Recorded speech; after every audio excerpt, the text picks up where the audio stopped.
What would you do if the child you never knew existed suddenly needed you, and danger was closing in? Follow the emotional, thrilling journey of Ijeoma and Daejun as they navigate secrets, love, and unexpected threats. Before we dive in, hit that like button, comment your thoughts, and subscribe to Afro Korean stories so you never miss a twist. The screech of tires on asphalt pierced the night as Daejun Han slammed the car door behind him, paper bag in hand, and sprinted up the cracked steps of the apartment building. His pulse raced in tandem with his thoughts. 2 years of absence, 2 years of silence, and now a single text shattering the fragile peace of his world. No food for your son. His son. The words refused to leave him, looping over and over as adrenaline pushed him forward. The door creaked open to reveal Ijeoma Okoli standing rigid, arms crossed, jaw tight, eyes narrowing at him like daggers. Chima clung to her leg, his tiny fingers gripping the fabric of her skirt. Daejun froze for a moment, taking in the scene, the dim apartment, the faded walls, and the small, fragile boy who was part of him yet felt impossibly distant. Ijeoma, he started, voice low, almost pleading. I got your message. I brought food, milk, snacks, whatever he needs. Her eyes didn't soften. They never did. You brought food, she said, voice cold, sharp. Do you think that makes up for 2 years of being gone? Daejun swallowed, feeling the lump in his throat. I know I can't fix the past, but I can be here now. I want to. Don't touch him, she cut in, her tone final. Not yet. You've got to earn that right. Chima peeked out from behind her legs, curiosity flickering across his wide brown eyes. Daejun crouched slowly, hands raised, careful not to frighten the boy further. Hey, little man, he said softly. I'm Daejun. I'm your dad. Chima blinked, uncertain, and then reached a tentative hand toward him. Daejun's chest tightened, a surge of hope and fear mingling. He doesn't know me, Daejun muttered under his breath, eyes meeting Ijeoma's. She didn't reply, only shifted slightly, letting the boy decide. Daejun opened the paper bag, fumbling as a bottle of formula slipped slightly. He caught it, his cheeks burning, and handed it to Chima. Here. I'll help you, he stammered. The boy took it, still cautious, and Ijeoma exhaled softly, though her expression remained guarded. You think showing up once fixes anything? She asked, tone brittle. You've missed bedtime, birthdays, first words. You don't get a free pass with a bag of snacks. I'm not asking for a free pass, Daejun said, straightening but keeping his voice low. I'm asking for a chance. A chance to be here every day, if you'll let me. She shook her head, eyes glinting with a mixture of anger and pain. Actions. Daejun. Words are cheap. Show me. The weight of those words pressed on him like a physical force. He had built empires, negotiated billions, faced rivals who would kill without a second thought. Yet he felt powerless here, in this modest apartment, in front of a woman who had done nothing but protect what was hers, and his son. A sudden chime from his phone broke the fragile moment. Daejun glanced at the screen. Biko Group's lawyer. The screen glowed cold, professional. Mr. Han, the lawyer said, voice clipped. We need to discuss custody options immediately. Time is critical. Daejun's stomach twisted. I don't want conflict, he said, glancing at Ijeoma, whose jaw tightened at the mention of lawyers. I just want to be here for him. For Chima. Ijeoma's eyes narrowed. And yet you involve them anyway. How convenient. He trailed off, realizing that even his best intentions could be seen as threats. He knelt again, closer to Chima, who looked at him with a mixture of curiosity and fear. I'm not here to fight. I'm here to stay. Every day, I'll show up. That's my promise. The boy let out a small laugh, tugging at Daejun's sleeve. Daejun's heart surged. For the first time in years, he felt a tiny bridge forming. But Ijeoma didn't smile. She remained a sentinel, vigilant, protective. Outside the apartment, shadows shifted. A figure lingered, hood up, hands tucked into the pockets of a dark jacket. They watched the door, phone in hand, typing coordinates with methodical precision. The night held a whisper of danger that Dae-jun had yet to realize. Inside, Dae-jun continued his clumsy attempts to feed Chima, spilling a bit, making the boy giggle. Ijeoma watched silently, arms folded, lips pressed in a thin line. "You better mean it," she muttered, more to herself than to him. He nodded, voice tight. "I do. Every morning, every day, I'll be here." Chima reached for his father's hand, letting him hold it this time. Dae-jun's chest tightened.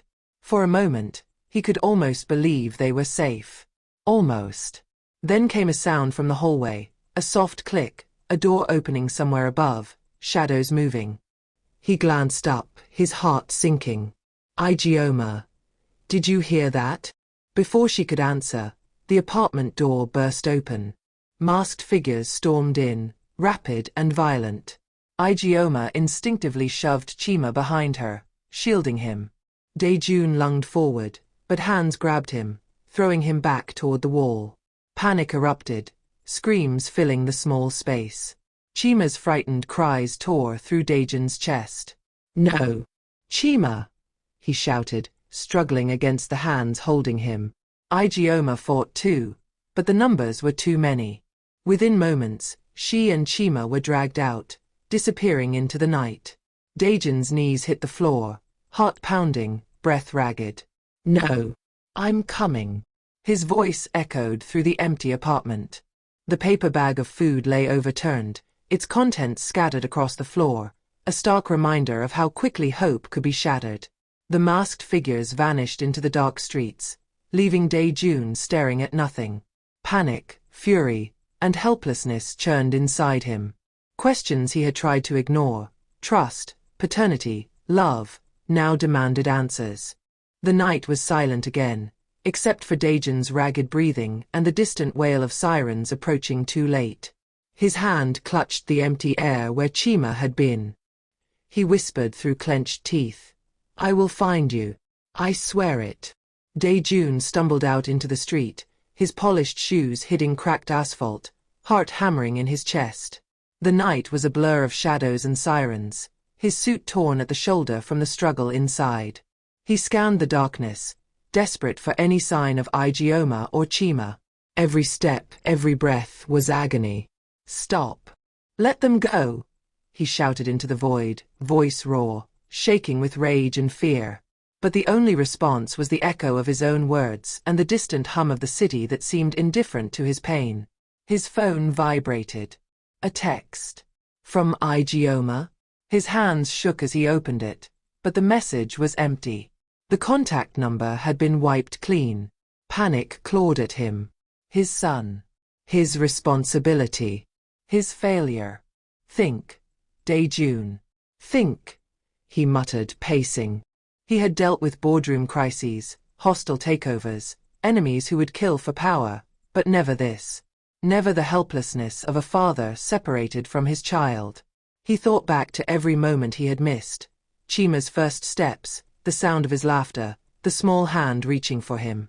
All gone in an instant. And now, a stranger had that life in their hands. Dae-jun's mind raced.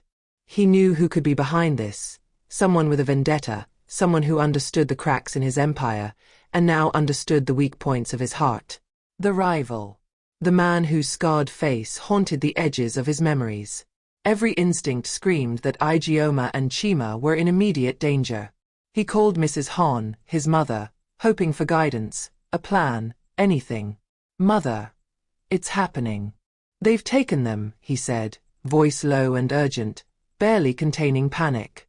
Mrs. Han's calm authority cut through his fear. "Dae-jun, breathe. Focus. I will help you. Gather your security, your resources. We move fast but smart. You cannot afford mistakes." He nodded, though she couldn't see him. She had always been his anchor, the force that could steady him. But this time, no amount of training or strategy could erase the gut-wrenching fear that clawed at him. He returned to the streets, car door slamming, tires screeching as he chased shadows, every alleyway and side street scouring for any trace of them. Chima's cries echoed in his mind, every imagined sound pushing him faster. Hours passed like minutes. He tracked breadcrumbs, whispered tips from frightened neighbors who had seen masked figures hauling a small bundle down the street. Each step brought dread and hope in equal measure. Hope that they were alive, dread that he might be too late. At one intersection, he spotted movement. A hooded figure disappeared into an abandoned warehouse. Daejeon's pulse raced. He parked, leaving the engine running, and crept forward. His training, his business acumen, every instinct for calculated risk, kicked in. He moved quietly, every step measured, every breath controlled. Inside, the darkness pressed down. He could hear muffled voices, the whimper of a child. He froze, letting the shadows and his memories guide him. There they were. Chima, wrapped in a thin blanket, and Ijeoma, protecting him with everything she had. The sight ripped at Daejeon's heart. "Chima," he whispered, trying to keep his voice steady, careful not to alert the captors. The boy's head lifted slightly, recognition flickering across his eyes. Ijeoma's gaze met his, full of fear but also a spark of hope. "Daejeon, you have to get us out of here," she said urgently, voice tight, whispering through clenched teeth. "I will," he said, heart thundering. "I swear. I won't let anything happen to you. Not now, not ever." The captor stepped forward, and Daejeon's blood ran cold. The scarred face he remembered, cruel and calculating, smirked under the dim light. "So, the prodigal father finally shows up," the man sneered. "Too late, I'm afraid." Daejeon's jaw tightened. "I don't care. Move, and you'll regret it." A tense standoff ensued, the shadows hiding the unknown number of accomplices, the air thick with the threat of violence. Daejeon edged closer to Ijeoma and Chima, weighing every move. His mind raced through possible strategies: force, negotiation, distraction. The stakes could not be higher. "Ijeoma, keep Chima calm. Don't look scared," he whispered. She nodded, shielding the boy, whispering soft reassurances to steady him. The boy clung tightly, unaware of the full danger but sensing the fear in both adults. The captor laughed softly, pacing. "Do you really think you can save them? 2 years absent, and now you arrive panting in your fancy clothes. You're a businessman, not a father." Daejeon's teeth clenched. "I am his father. I will prove it.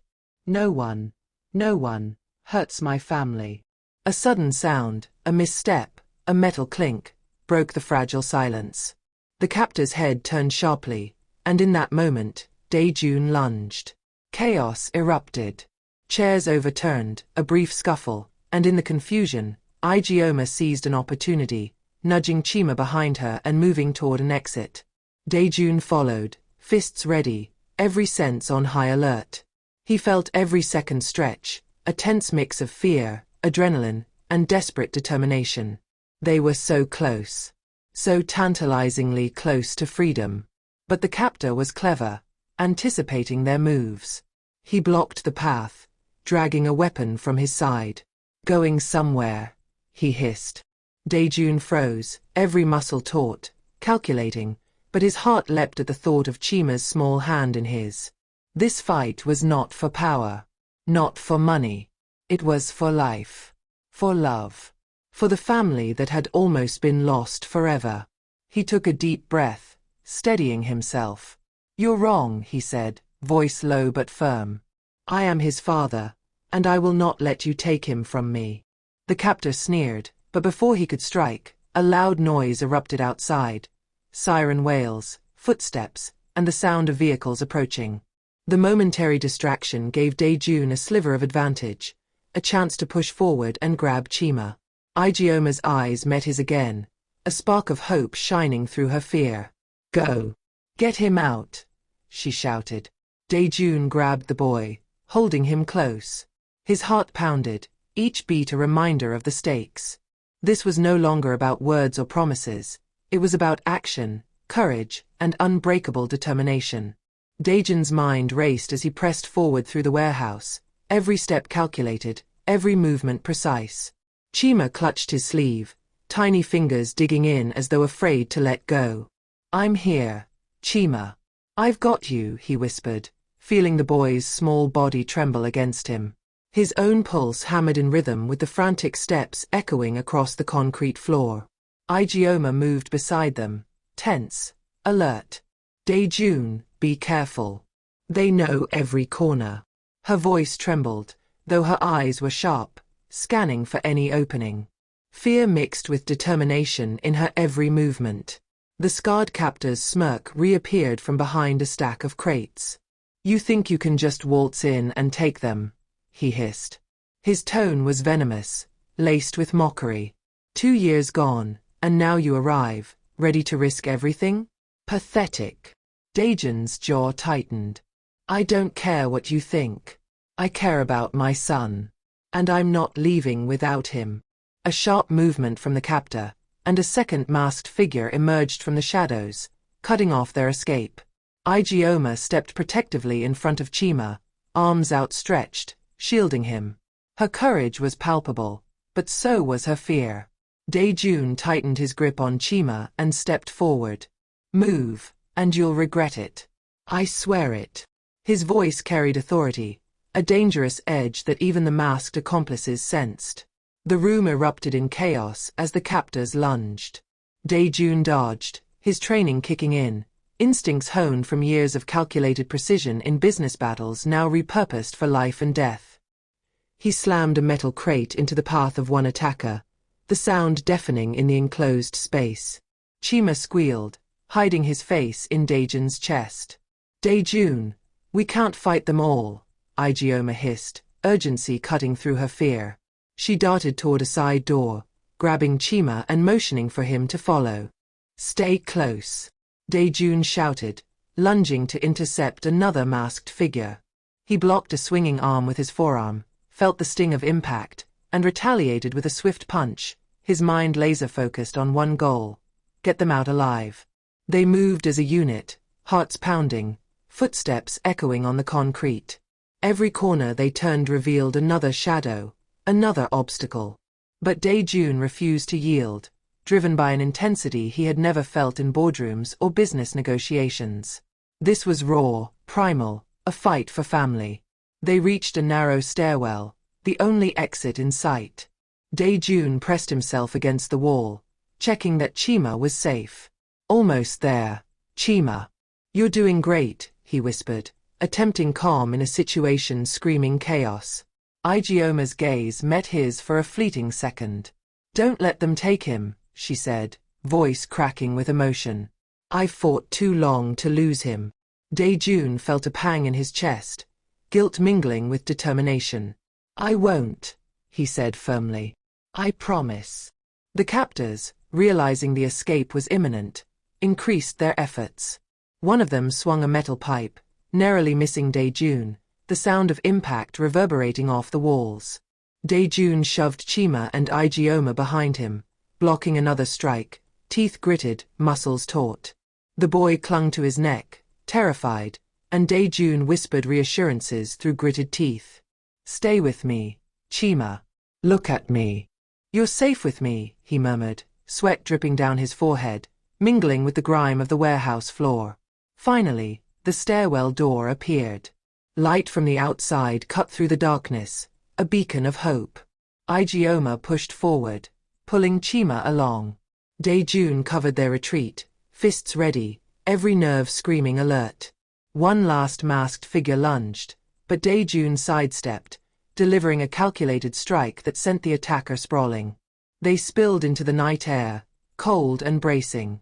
Daejun's lungs burned as he kept moving, guiding Ijeoma and Chima toward the parked car. Lights from distant patrols and sirens painted the streets in urgent red and blue streaks. He glanced down at Chima, hair disheveled, eyes wide with a mixture of fear and wonder. "You're safe now. I've got you," he said, voice hoarse but steady. Ijeoma looked at him, chest heaving, eyes glistening with tears. "We're not out of this yet," she said. "They'll come after us. They always do." Daejun nodded, determination burning in his chest. Then we'll be ready. I won't let anyone take you from me. Not ever. They piled into the car, Daejun's hands gripping the steering wheel like a lifeline. Every shadow, every distant noise, heightened his senses. This was no longer a game of power or wealth. It was survival, protection, and a lesson in what it truly meant to be a father. Chima leaned against Daejun's chest, finally relaxing slightly. Papa, he murmured, eyes sleepy. Yes, little man. Papa's here. Always, Daejun said, voice softening. The words felt heavy with promise, the weight of the past, and the hope of the future. Ijeoma exhaled, her tension easing only slightly. You're going to have to prove it every day, she said, voice quiet but resolute.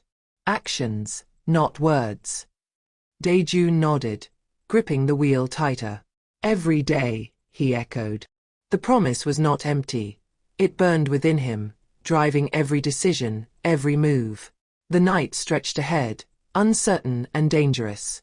But for the first time in years, Daejun felt a clarity he had never known. This was his family, his responsibility, and no force, masked or otherwise, would break it again. Daejun's grip on the steering wheel was white-knuckled, eyes darting between the rearview mirror and the dark streets ahead. Chima's small hands clung to his arm, still trembling from the encounter.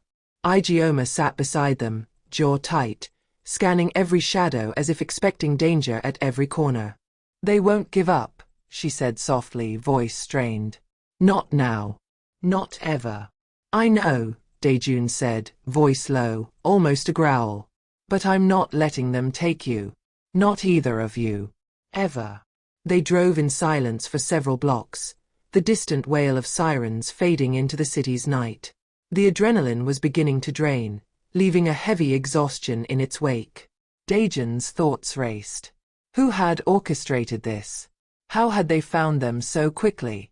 The answer pointed to one inevitable conclusion. Someone close to his world, someone who knew the weaknesses in his life.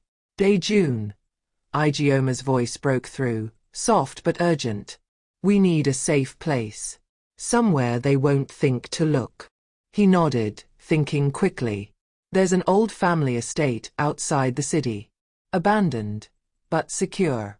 We can lay low there until we figure out who's behind this.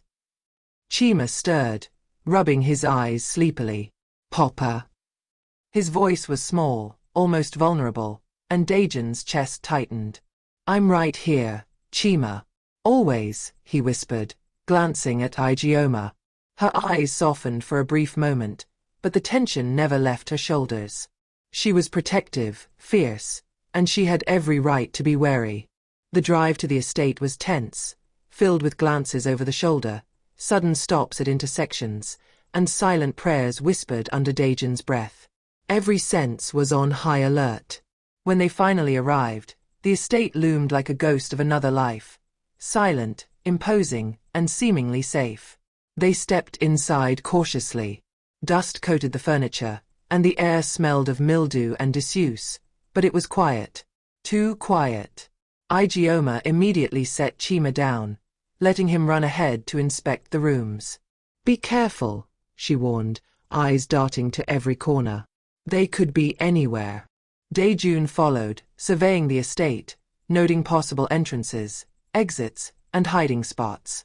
His mind was a machine of strategy, mapping escape routes, contingencies, and defenses. But even with all his preparation, his heart refused to calm. Chima's safety was everything, and every second away from the boy felt like a lifetime. Hours passed. Daejun maintained a tense vigilance, checking locks, reinforcing doors with whatever he could find. Ijeoma moved silently, preparing makeshift sleeping arrangements for Chima.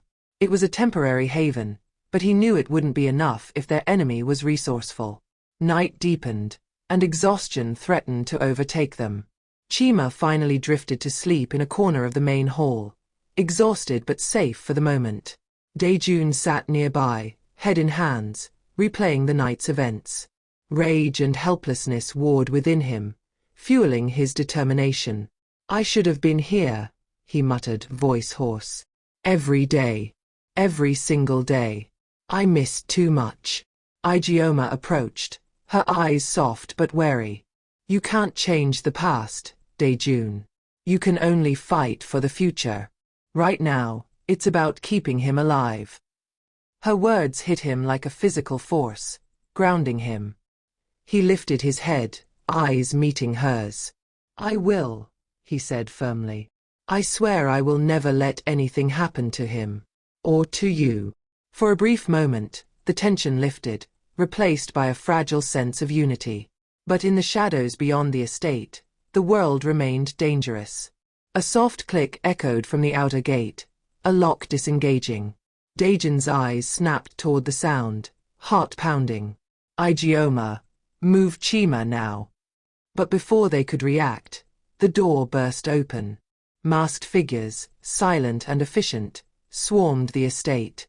The trio scrambled, but the numbers were overwhelming. Daejun tried to fend them off, fists striking, every move desperate and precise, but he was outnumbered. Ijeoma grabbed Chima, shielding him with her body. Run! She shouted, dragging him toward the woods surrounding the estate. Daejun intercepted a figure, throwing them aside, but another masked assailant struck from behind, sending him sprawling. Pain shot through his body, but he forced himself up, determination overriding agony. He saw them, Chima and Ijeoma, being dragged into the shadows, disappearing among the trees. No! Chima! Ijeoma! His voice tore through the night, echoing in the empty estate. He ran after them, but the darkness swallowed them. All that remained was the echo of their cries and the chilling realization that this was not the end, only the beginning. Daejun collapsed to his knees, fists clenched, eyes burning with rage and desperation. He whispered into the night, I will find you. I swear, I will find you and bring you back. The moonlight caught the glint of a phone screen in the darkness, a new message incoming, but the sender was unknown. The text read only, time is running out. Choose wisely, or lose everything. The house is empty. The crib is cold. Ijeoma and Minjun are gone, snatched into the shadows by a man Daejun thought was buried in his past. The real battle begins now. Don't blink, like, comment, and subscribe to Afro Korean Stories for the shocking part 2.